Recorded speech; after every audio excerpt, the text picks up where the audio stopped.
Hello, guys. My name is Ginny. Me and my husband Austin met at a work party when I was 23. He is slightly older than me, but I didn't mind it at all.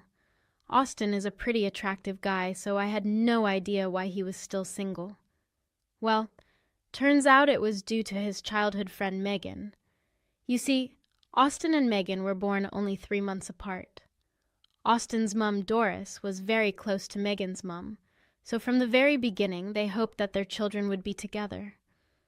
While Megan's mom discarded the idea early on, Megan and Doris clung to it. Austin was never interested in Megan. Still, she always thought that they were destined to be together. From what I heard from Austin, he had a troubled relationship with her. He said, "I doubt you will have a good relationship with Megan. She doesn't like me dating people. Unfortunately, she has this notion in her head that we will be together. She has already sabotaged all my past relationships." "Why do you still keep her around? You should have cut her off a long time ago," I asked. "It's not that easy, Jenny. When a person is with you for almost 3 decades, it's hard to cut them off. Plus, Mum would never accept my decision." "I have tried in the past, but Mum didn't let it happen," Austin explained. "Why does your mum push you to have a relationship with Megan? You're clearly not interested," I inquired. "Well, Mum too wants me to settle down with Megan. She has the same fantasies as Megan does." "Megan and Mum can be quite a team when they want to be, and that is all the time," Austin replied. With that, my hopes of having a good relationship with Doris went out the window as well. So from the very beginning of our relationship, I knew that it wouldn't be an easy one. However, nothing could prepare me for the vile and vicious humans that were Doris and Megan. I have simply lost count of how many times they have humiliated me. First, they tried to trick Austin into thinking that I cheated on him. Then, they tried to ruin our dates by showing up unannounced and joining us. Austin had a hard time standing up to them. His mother had a lot of control over him, especially since his dad was never in the picture. The years I put up with the humiliation, I did retaliate, but then never backed down. I couldn't be very mean to them because of my personality. However, I did stand up for myself. The problem was, Austin wasn't cutting them out. I didn't press him to cut off Doris, partly because my mum was no longer with us. So I knew the pain of not having a mum around. But as long as Doris was in the picture, so was Megan. Megan didn't back down ever. She always said, "Don't get too comfortable with my man, Ginny. Everyone knows Austin is mine. He is only playing around for fun before he settles with me. We have everything set." "Is that why he desperately keeps getting away from you?" "The last time I checked, Austin made it clear that he didn't want you. Why don't you leave my man alone and get one for yourself?" "Go ahead and delude yourself, Ginny. Austin will be mine. Just wait and watch. I will do everything in my power to take him away from you," Megan declared. She did try a lot of things. Megan especially went crazy when Austin and I got engaged. I won't go into detail about what she did. It will only trigger me and just depress me further. Let's just give you an example. This woman, Megan, literally showed up to our wedding in a white ball gown. My maid of honor threw her out, and Austin supported my decision. Hell, even Megan's mum apologized to us for her daughter's behavior. Things never got better even after our marriage. We actually moved to a different state to get away from them. Doris was fully dependent on Austin, which annoyed me. However, I didn't have the heart to say anything. They did try to make us come back.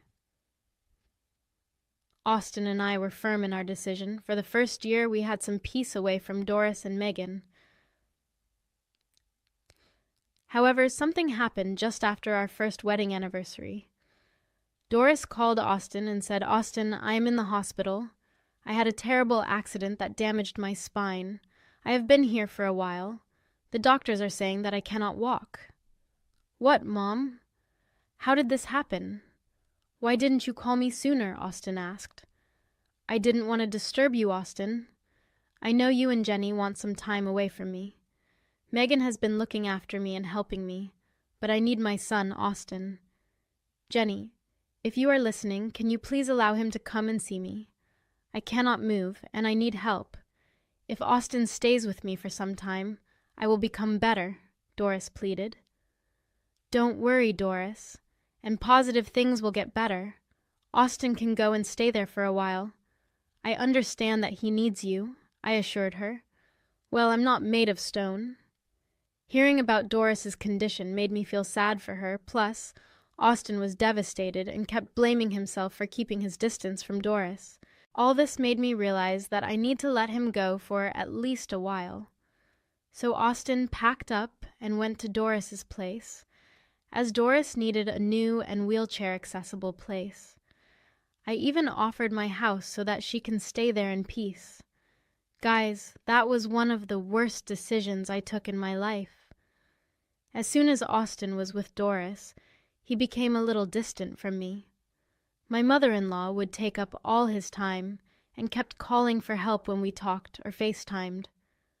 Honestly, I was getting sick of her. I also saw that Megan was over-offering to help Doris. That pissed me off as well, but I didn't say anything. They were going through a tough time after all. Austin, unfortunately, did little to help. One day he called me and said, "Ginny, I'm so sorry.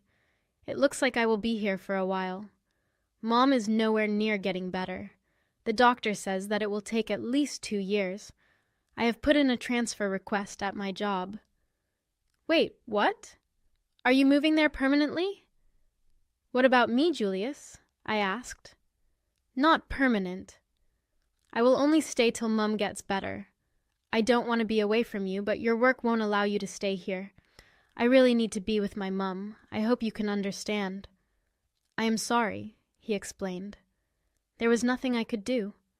All I did was agree with his decision. However, I did tell him to keep strict boundaries with Megan. He agreed immediately. Those 2 years then became 4. For whatever reason, Doris didn't recover. Every 6 months I used to be hopeful for Austin's return. Then Doris comes back from the doctor and tells him that they need more time. This went on for 4 years.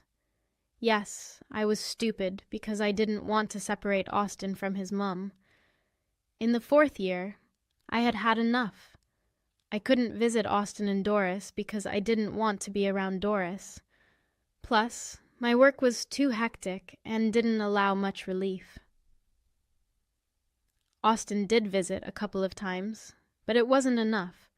So, I decided to finally beg for a long leave and surprised Austin with a visit. However, the visit will never go as I planned. As soon as I stepped into the house, I found no sign of Doris or Austin. Instead, I heard faint noises of a child coming from a room. I was immediately alarmed and quietly went to check it out. What I found absolutely blew me away. I had never expected to be met with such a surprise. There was Megan and Doris happily playing with a child. From what I heard, the child was apparently Austin's son. I stood there for a long time without telling them. When the initial shock of seeing them got over, I immediately went into the room. I also made sure to record everything so that no one can flip their stories on me. I went in and said, "What the hell is going on here? How did you get inside? We never heard you come in." "Austin and I both have a freaking key, Doris. What is Megan doing here and who is the kid?" I demanded. "Well, I'm here because Austin is in a relationship with me, and this is our son. Austin is his father. We've been together for the past 4 years, Megan explained confidently. "So, this is what you guys have been up to? Oh, what about your paralysis, Doris? Was that an excuse to make Austin live here?" I retorted. "How else would I have separated you from him?" Austin and Megan belong together. They were destined to be together since they were children. Austin only married you because you have money. Once he got it all, he came back to Megan. You are nothing to Austin, Ginny. He will never be yours. He refused to divorce you because you gave us a nice lifestyle.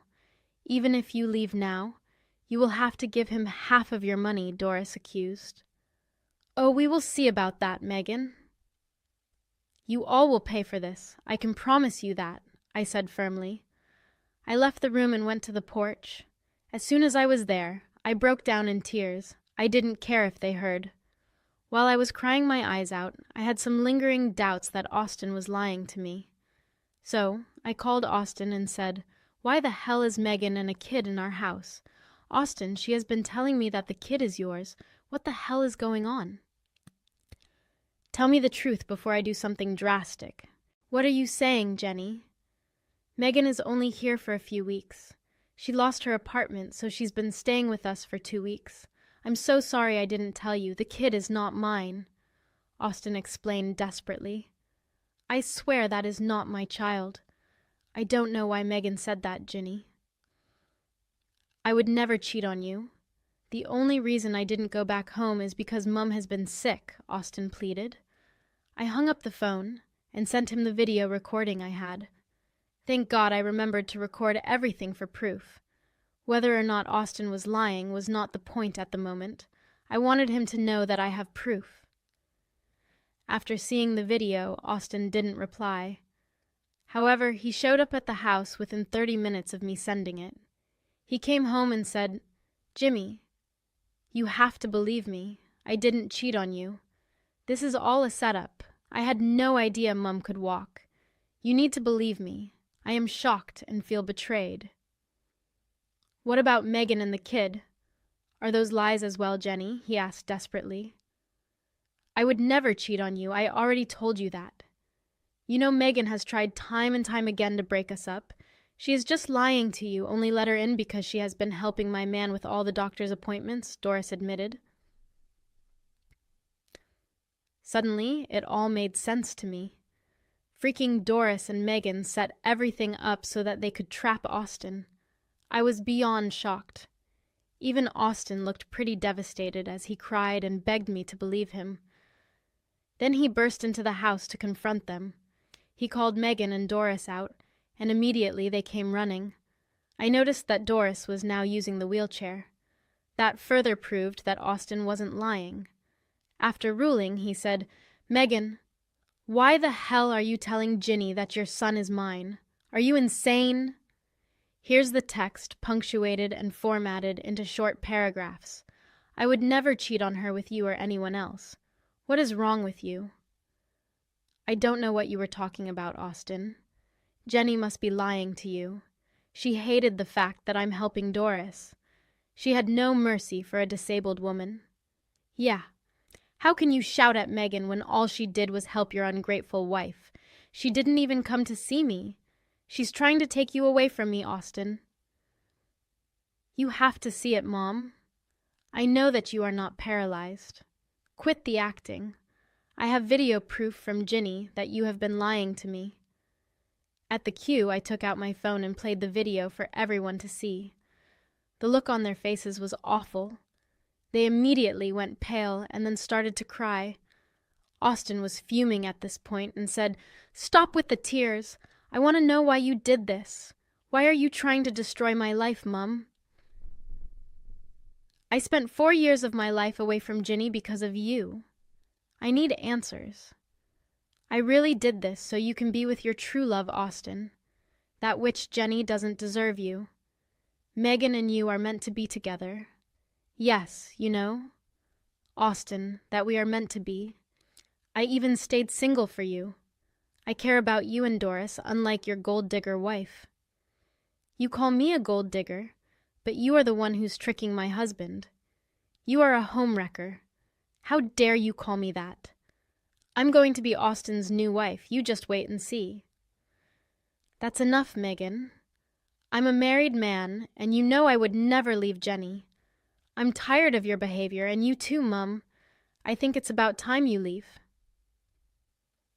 That's when I took the opportunity to get my revenge against them. I took my phone and opened the contact for the local police. I showed them the number and said, "I want you two out of the house right now." I pitied Doris because I thought she was sick.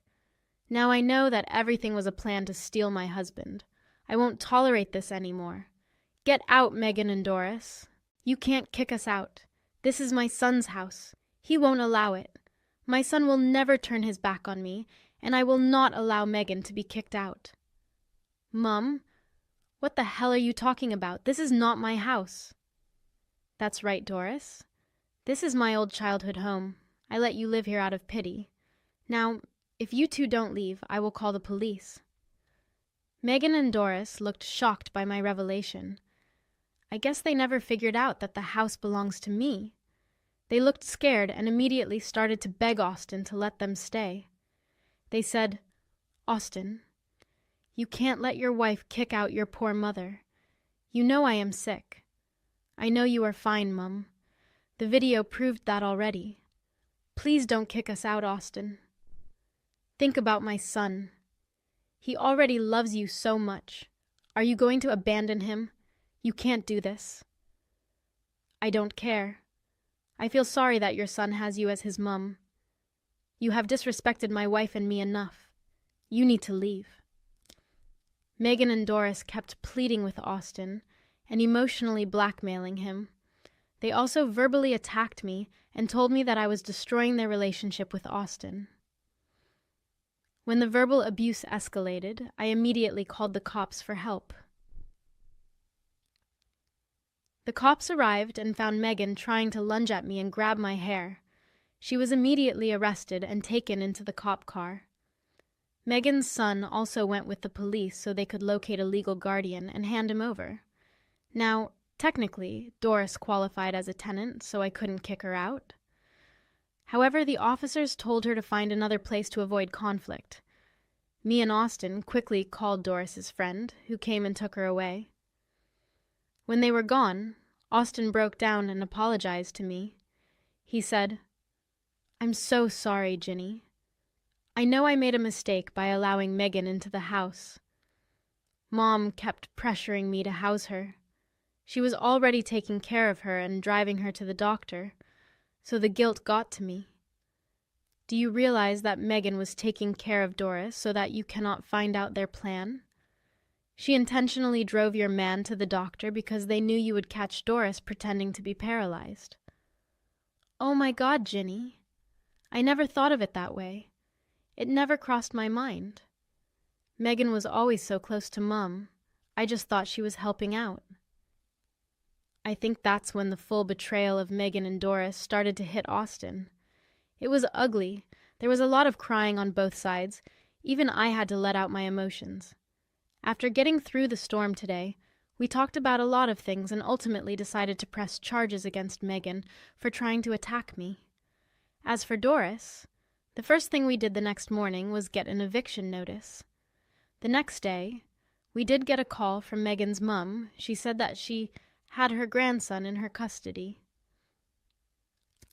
Megan never informed her then-boyfriend about the child since he was in a different state. He never found out. As soon as he knew, he decided to fly down to our city. From what she told me, he will be filing for full custody. Megan's violent behavior towards me would easily help him in court. It looked like Megan would lose custody of her son. It was all bizarre to us. She literally kept her son from his own father so that Austin would play dad to him. We also got the eviction papers in 2 days and served Doris. She was still at her friend's house, who did not approve of her scheming ways. She kept her tantrums limited to her house so that she couldn't disturb us. From what we heard, she is devastated and still blames me for everything. I'm not even surprised at this point. As for me and Austin, things are not much better even after months after the incidents. We are both back in our old home and trying to get past what happened. Don't worry. The couple's counseling is on and going well. Austin is super pissed at his mum, and Megan for almost ruining his marriage. Megan ended up losing custody of her son, while the bio dad got emergency custody. As for Doris, she is still at a friend's house who is pushing her to get a job. Since Austin has promised never to help his mum again, looks like she will be back